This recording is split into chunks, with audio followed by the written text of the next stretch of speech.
Endurance, The Power Within by April Thomas. Chapter 2. Max. His eyes burned as he forced them open. Soreness from football practice the night before reminded him that he had training tonight. Max groaned in pain as he rolled onto his back. A sudden image of May's beautiful face seemed to give him the spark he needed to get going. Max. His stepbrother Justin shouted out as he stumbled through the bedroom door. Justin's clothes hung on him as if it was struggling to stay on his malnourished frame. "Your dad has been looking for you. Where have you been?" Max questioned as he got off his bed to grab a nearby t-shirt. "Why was he looking for me?" Justin returned as he tried to smooth out his clothing. "Why do you do this? You have a mom and dad who love you. I feel sorry for the dude. I don't even know what to say to him anymore.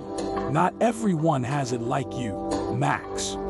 Your dad treats you like royalty. I wish my dad would put $25,000 in my bank account each month. Is that how it is in Trinidad? Yo, people rich like that?"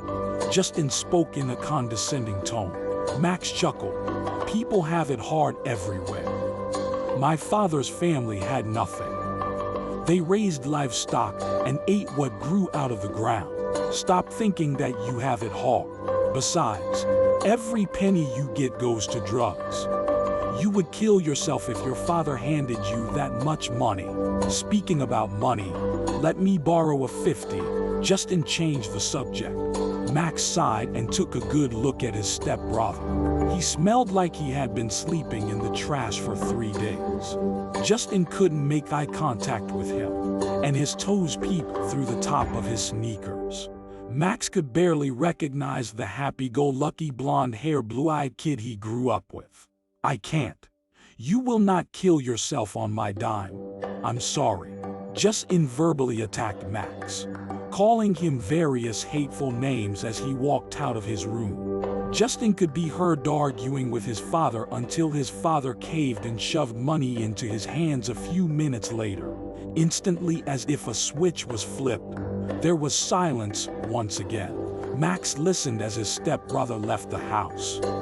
He released a heavy breath as his mind quickly sought out anything else to focus on.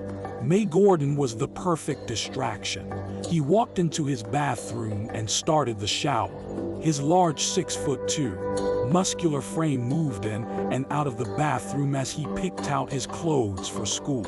His deep caramel complexion and thick curly hair complemented his gray eyes. As Max is finally ready to get into the shower, his phone chimes. Finding it impossible to ignore, he checks the message, then instantly has regrets. Taisha, a girl he had messed around with, was begging him for a ride to school, claiming she had missed the bus. He put his phone down on the bathroom counter, hoping that she would have taken the subtle message by the time he was ready to leave for school. Max stripped and stepped into the shower. The warm water hit his skin, waking all of his pores.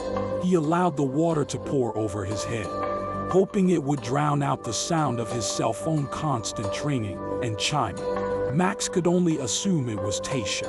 Reluctantly, he ended his shower early and answered his phone. "Yes, Taisha," he replied. "Why do you have to say it like that? I already saw your text. I'm getting dressed now. I have to pick up Nelson first. Then we will come by and get you." He relented. Thank you so much." Taisha squealed. "No problem. See you in a little bit," Max said before ending the call. Max expressed as he put the phone down.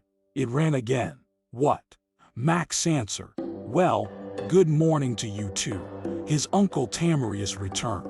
"I'm sorry, uncle. This chick, what did I tell you about women's hearts? They are not to be played with." Max repeated the words his uncle always drilled into his mind. "But, Unc, I know what she's after. She just wants money." Max tried to defend himself.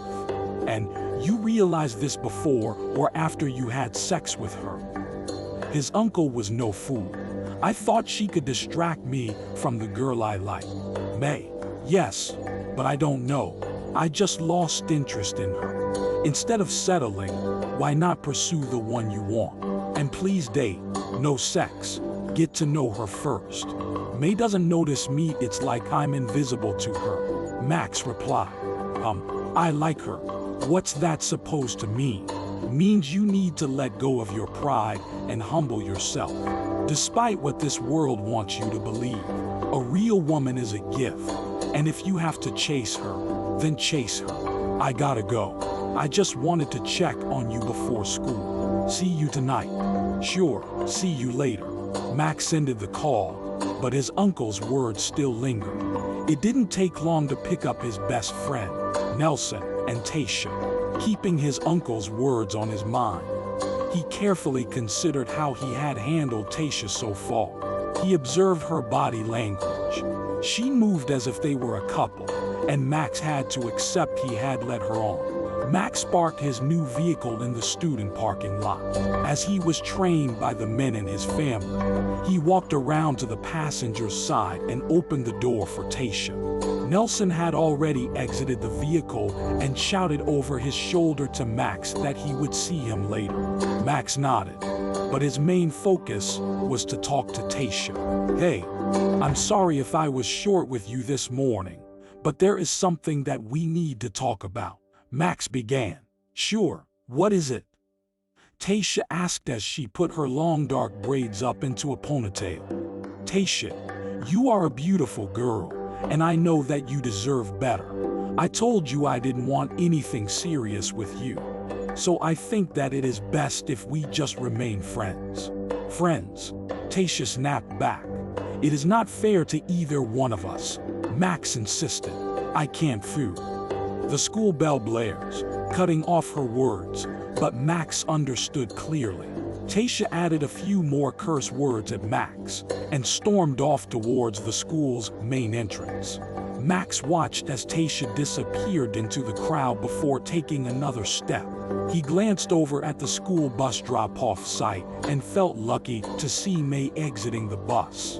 Her soft curly hair was in a loose bun. She wore an oversized sweater and black jeans. No makeup, no drama, just a girl focused on school. He wanted to talk to her, but now would not be good. He told himself he would give Taisha time to accept the breakup. As Max walked towards the main entrance, he kept an eye on May and a guy trying to get her attention. Max quickly recognized it was Zach.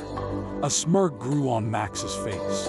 Feeling relieved that he was not the only one May seemed to ignore. Abruptly, Zach tapped her on the shoulder, startling May. She spun around to see who tapped her shoulder and lost her balance.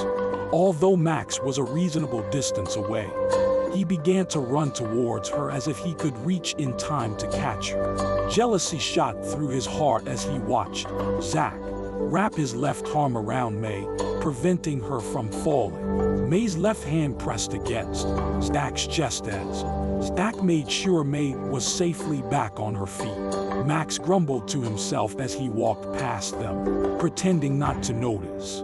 Thank you for listening to Chapter 2 of Endurance by April Thomas.